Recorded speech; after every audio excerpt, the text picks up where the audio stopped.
Hello tout le monde, bienvenue à cette formation et nous allons voir le lab de la formation pour cette formation Windows 10 Troubleshooting. Alors, je vais vous expliquer un petit peu comment préparer le lab.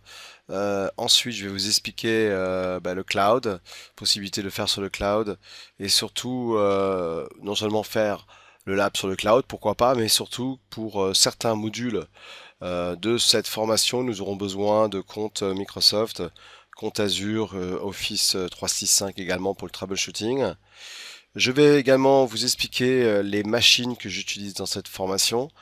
Ce sont des machines virtuelles que j'utilise. Et ensuite, nous allons voir les machines en détail. Alors, pour ce lab, je vais utiliser tout simplement Hyper-V sous Windows 10. Alors, Hyper-V est déjà présent sur pas mal de systèmes d'exploitation, non seulement clients mais serveurs. Je vais vous montrer ça. Et puis vous aurez besoin d'un ISO 2012 R2 et d'un ISO de Windows 10 Entreprise 64 bits. J'ai décidé de prendre la version française, hein, parce que les formations sont en français. Donc je vais vous montrer ça sur mon petit slide. Donc comme je vous l'ai dit, Hyper-V est disponible sur les parties Workstation depuis la version 8. Ensuite, donc ça a été porté dans Windows 8.1 et dans Windows 10 maintenant on a Hyper-V. Donc ça veut dire que je peux utiliser donc un laptop. Donc dans mon cas, figure, j'utilise pour la formation donc un laptop Dell avec 32 Go de RAM, donc ça c'est important, et un disque SSD de 500 Go. J'ai décidé d'utiliser du disque Samsung pour moi qui est un des meilleurs sur le marché, donc un EVO 840. Donc dans la partie virtualisation, vous pouvez utiliser Hyper-V qui est quelque chose que vous devez activer sur donc Windows 10 dans mon cas. Mais il n'y a pas que Hyper-V, on verra qu'il y a d'autres solutions. J'ai également récupéré des ISO, hein, comme je vous l'ai montré, pour pouvoir dans certains cas accéder à des composants que je vais installer sur mes machines virtuelles. Concernant la partie Hyper-V, j'ai plusieurs VM que je vais utiliser, on les verra après en détail. J'ai un domaine contrôleur, j'ai des postes de travail, voilà, j'ai donc j'ai mon DC ici, un serveur, et donc je peux facilement ici créer mes machines virtuelles. Pour le lab, vous aurez besoin d'un domaine contrôleur, d'un poste de travail Windows 10, d'un deuxième poste de travail Windows 10 et d'un serveur ici qui pourra faire office de serveur de fichiers. Donc, comme je vous l'ai expliqué, Hyper-V est une feature. Cette feature, je peux donc l'activer ici Hyper-V et j'ai installé donc Hyper-V sur mon ordinateur actuellement. Tout ce que vous avez besoin de vérifier, c'est si votre processeur est SLAT. Que je vous montre ça. Donc, quand vous installez Hyper-V sur une workstation, vous avez besoin d'aller dans le BIOS, d'activer non seulement le mode VT, mais également de vérifier que votre processeur est SLAT. Pour ça, je vous conseille de télécharger une application qui s'appelle Core Info, que je vais vous montrer. Donc ici, si je vais sur Google et que je tape Core Info, donc je peux télécharger Core Info, donc qui est créé par, c'est les produits SysInternals, hein, et donc je vais downloader Core Info ici, donc et je vais aller l'ouvrir directement dans mon Explorer. Donc je vais aller ouvrir Core Info. Donc je vais l'ouvrir avec Windows Explorer, hein, donc pour dissiper ça suffit largement. Et là j'ai Core Info. Donc ce que je vais faire, c'est que je vais aller prendre les deux et je vais les extraire dans Core Info ici. Donc si je reviens dans mon download ici, si je vais dans Core Info, donc je vais ouvrir une fenêtre de commande ici. Donc je vais faire donc un Shift bouton droit et je vais ouvrir une fenêtre ici et là j'ai Core Info-V et quand je fais ça, il me demande d'être en mode administrateur. Donc on va recommencer. Donc je vais aller me connecter dans le répertoire user, dans Mulder, dans download. Je vais aller dans Core Info. Voilà, et là j'ai Core Info-V. Et là je vois qu'il supporte le SLAT ici, oui. Donc là il n'y a pas de souci, en tout cas, donc ça veut dire que je peux l'installer. Alors, vous devez comprendre que le fait qu'il soit SLAT, c'est uniquement pour Windows 8.1. Par contre, si vous voulez installer 2012 R2 sur votre laptop, vous pouvez le faire. Vous pouvez activer donc Hyper-V. Lui, il n'a pas besoin du SLAT. Donc ça, c'est pas nécessaire. C'est que sur la partie serveur. Voilà. Donc, on continue. Alors, comme je vous l'ai dit, on va voir d'autres alternatives, évidemment. Pour ce lab, faut pas oublier que la formation que vous suivez actuellement, Windows 10 Troubleshooting, est découpée en deux morceaux. Vous avez, donc je vais vous montrer après le contenu de la formation, et après vous avez la même qui s'appelle Windows 10 Troubleshooting avancé. Donc c'est en deux morceaux, vous pouvez suivre d'abord la première puis la deuxième, ou les deux en même temps, hein, comme vous voulez. Et vous aurez besoin, pour pouvoir faire la formation, d'un trial pour Office 365, d'un pass Azure et d'un compte Microsoft. Donc première chose que je vais faire, c'est que je vais me créer un compte Microsoft, ça vous en aurez besoin pour la formation. Donc je vais l'appeler Fabrice Chanouski. Je vais l'appeler plutôt mon deuxième nom, voilà, Sforza.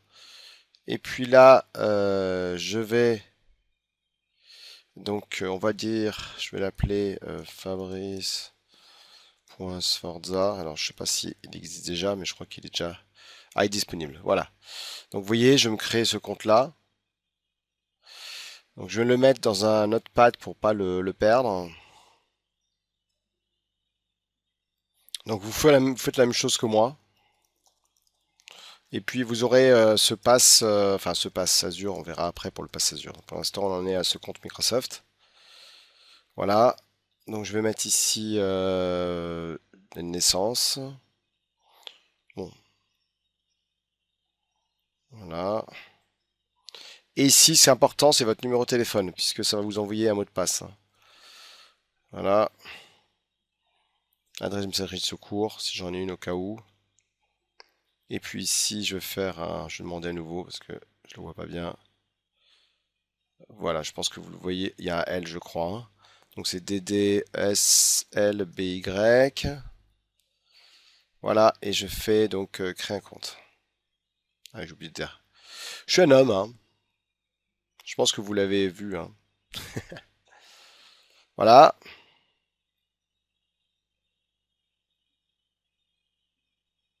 Donc, je vais revenir avec ça. Voilà, donc je vais mettre mon compte que j'ai créé. Donc Fabrice.sforza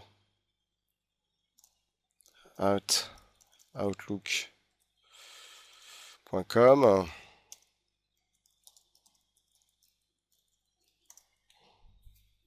Ah, à mon avis, il n'a pas terminé. C'est pour ça que je crois que faut d'abord que je me déconnecte avec mon compte. Alors, attendez, je vais faire un truc, c'est parce que je suis connecté avec un compte déjà. Je vais me déconnecter avec ce compte-là. Je vais vérifier hein, sur Outlook.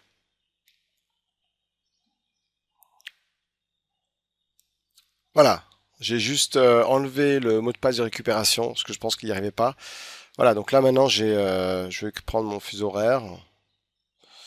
Donc on va prendre celui-ci, voilà, et je fais enregistrer. Et donc là, j'ai mon compte qui a été créé. Donc ici, si je regarde dessus, voilà, donc fabriceforza@outlook.fr, on avait dit. La deuxième chose que vous aurez besoin, c'est un pass Office 365, en tout cas au moins pour la deuxième partie de la formation. Sachant que la deuxième partie de la formation, je ne vais pas vous montrer à nouveau le lab, hein, il faudra revenir sur cette première partie de la formation. Donc je vais me connecter pour récupérer mon pass, enfin un pass Office 365. Donc là, ce que je vais faire, c'est que je vais prendre un Office 365 E3, puisque dans l'E3, J'ai pas mal d'options, donc ce que je vous conseille, c'est d'utiliser celui-ci. Il est très orienté Windows 10 entreprise, donc je vais aller là et puis je vais faire Free Trial. Voilà, donc là on va dire que je suis en France. Voilà, donc tout ça vous faites la même chose, hein. Donc voilà, donc on avait dit Fabrice. Voilà, mon adresse email. Hop là, non, ça n'a rien à voir. Je vais récupérer mon adresse email. Donc mon adresse email, mon téléphone, donc 63 6 63 56. Voilà, comme ça vous aurez mon téléphone au cas où. Compagnie, on va l'appeler. On va imaginer que je suis une société qui s'appelle Alform. C'est pas mon cas. On va mettre de 10 à 24 personnes et je clique là. Alors là, il va me créer en fait compte ici. Donc dans mon username, je mets Sforza là. Et là, en mettant minuscule, et là, ce qui va se passer, c'est qu'il va créer sur Azure un domaine Activatory ici. Donc, comment on va l'appeler? On va l'appeler. Alors attendez. Donc là, ce que je fais, c'est que j'ai créé ici comment dire, un nom de domaine qui s'appelle Windows 10 Fun ici. Bon, pourquoi pas. Et ici, c'est, vous voyez, mon adresse complète. Ça veut dire que là, actuellement, je vais avoir un domaine qui va être hébergé par Microsoft.com ici. Donc, je vais aller prendre cette adresse-là et la mettre de côté. Ensuite, je vais créer un mot de passe pour mon Office 365. Pour ceux qui ne connaissent pas trop Office 365, il y a une formation sur le site d'Alform, mais j'en parle dans la formation Windows 10 Device, la formation que vous avez déjà disponible. Donc là, non, j'ai pas envie qu'on m'embête. Voilà. Donc là, il me demande mon pays pour m'envoyer un code pour bien voir que c'est bien moi. Et donc, je vais aller choisir France. Voilà. Et je mets mon numéro de téléphone. 06, voilà. Donc, je vais faire text me. Ce qu'il va faire, c'est qu'il va m'envoyer un code. Ce code, je vais le recevoir sur mon message. Donc, il me demande de taper 930 701. 930 701. Je viens de le recevoir à l'instant, hein. Oui, c'est vraiment du live, hein. Voilà. Et puis, donc il va me demander de prouver que je ne suis pas un robot. Je ne suis pas un robot, hein. Mais bon. Voilà. Donc là, là, ça va être la façon dont je me connecte. Et là, ça va être mon compte ici. Et donc, il demande de sauvegarder ces informations-là. J'en aurai besoin donc pour la suite. Voilà, et là il me dit je suis prêt à y aller, donc je vais là, et puis là je suis connecté à mon portail Office 365, donc c'est vraiment du software as a service, hein. La dernière chose que vous devez faire, c'est vous connecter, vous créer un compte sur Azure. Donc je vais vous montrer. Voilà, donc ici vous pouvez partir avec un crédit de 200 $. Donc il suffit de faire un Start Now, de mettre ici toutes les informations que vous avez, donc votre nom, les informations ici, compagnie, si vous voulez être remboursé par la TVA. Ici, vous mettez votre numéro de téléphone. Et après, alors je ne vais pas aller jusqu'au bout parce qu'il va me demander ma carte Visa. En tout cas, vous devez vous connecter ici. Et comme ça, après, vous avez les trois informations. Vous avez votre compte Microsoft, que je vous ai montré comment le créer. Le trial Office 365, je vous ai montré comment le créer. Et le pass Azure, je vous ai montré le début. Continuez-vous à remplir. Vous allez devoir mettre en place enfin, taper votre carte Visa. N'oubliez pas d'arrêter l'abonnement, sinon après, ben, ça va vous faire tout drôle, vous allez être facturé. En plus, si dans Azure, vous créez des VM et vous les arrêtez pas, comme c'est un système de pay as you use, ben, ça va vous faire tout drôle. Donc, il suffit de regarder selon l'utilisation du pass Azure des 200 $. Alors il y a plusieurs machines. Il y a un domaine contrôleur. J'ai deux postes de travail. J'ai un poste 1, un poste 3, un poste 4. Bon là j'ai mon poste 4, poste 3 je l'ai enlevé, mais en tout cas j'ai mon domaine contrôleur. Je vais vous montrer à quoi il ressemble ce domaine contrôleur. Donc là je me connecte dessus. Donc ici si je vais dans utilisateur et ordinateur Activatory, voilà, donc vous avez ici mon domaine avec mes différents computers. Ici voilà les OU, enfin donc c'est si je vais sur serveur local. Vous voyez les informations de mon domaine ici. Au niveau de l'adresse IP ici, j'ai 1.100 et ensuite donc j'ai les autres postes qu'on va voir ensemble.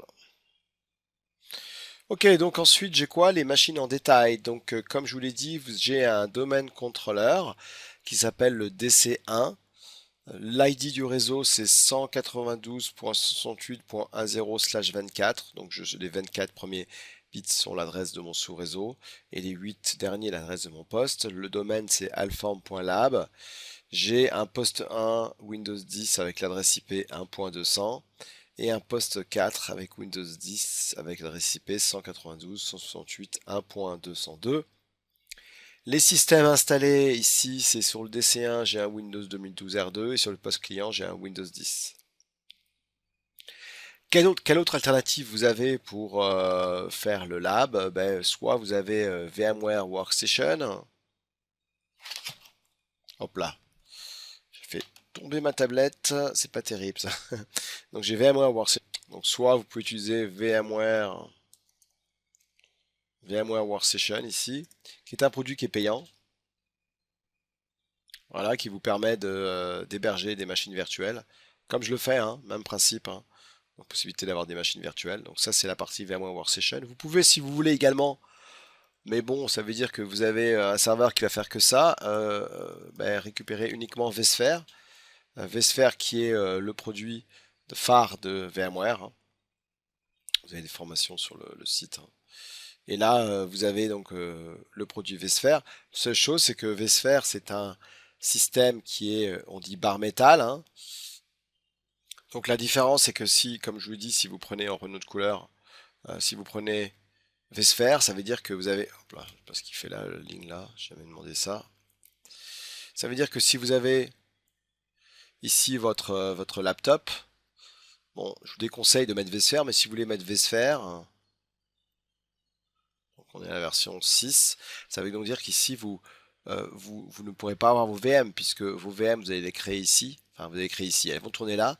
Il vous faudra un autre ordinateur pour pouvoir vous connecter grâce au vSphere, donc au web client, puisque maintenant il n'y a plus que le client web, et à partir d'un autre laptop pouvoir aller là, et là vous pouvez créer vos VM ici. Donc bon, c'est pas forcément terrible. Vous avez ensuite VirtualBox. Donc VirtualBox qui est une solution gratuite par contre, qui est très connue. Je pense que vous devez connaître peut-être VirtualBox, qui est une solution donc gratuite qui vous permet de, euh, de créer vos VM, hein. Donc si je vais dans VirtualBox ici, hop là, et que je vous montre quelques images de produits, voilà, donc ça ressemble à ça, hein. Donc vous avez voilà VirtualBox, donc c'est top, hein, j'aime beaucoup comme produit, hein. Et puis évidemment vous avez Azure, puisque sur Azure je peux créer mes VM, hein. Eh oui. Voilà, donc avec tout ça, vous voyez que vous avez de quoi faire pour pouvoir faire vos labs tranquillement avec Hyper-V. Ça, c'est la puissance du produit. Moi, je sais que j'utilise Hyper-V depuis très longtemps. Vraiment, j'ai aucun souci. Ça marche hyper bien. Donc, c'est vraiment une belle solution de virtualisation. Donc, qu'est-ce qu'on a couvert? Nous avons vu d'abord la préparation du lab, les différents comptes à créer. Vous vous rappelez les comptes Microsoft, Azure, Office 365. Vous pouvez utiliser plusieurs systèmes de virtualisation différentes. Utilisez comme moi Hyper-V. Ici, créez vos VM ici en faisant New Virtual Machine. Bon là, moi je l'ai en anglais, mon formation est en français évidemment. Vous pouvez utiliser d'autres solutions comme également VMware Workstation qui est payante. Vous pouvez utiliser VirtualBox qui est une solution gratuite ou vSphere mais ça vous demande de laptop. Et puis nous avons vu également le cloud, bon, les machines à créer, les machines en détail. Donc vous souvenez-vous que je suis dans le réseau 192.168.1.0 en slash 24, les différentes machines en détail. Donc nous avons vu les DC, les machines clientes et sur un domaine donc alform.lab qui a été créé pour la formation. Voilà.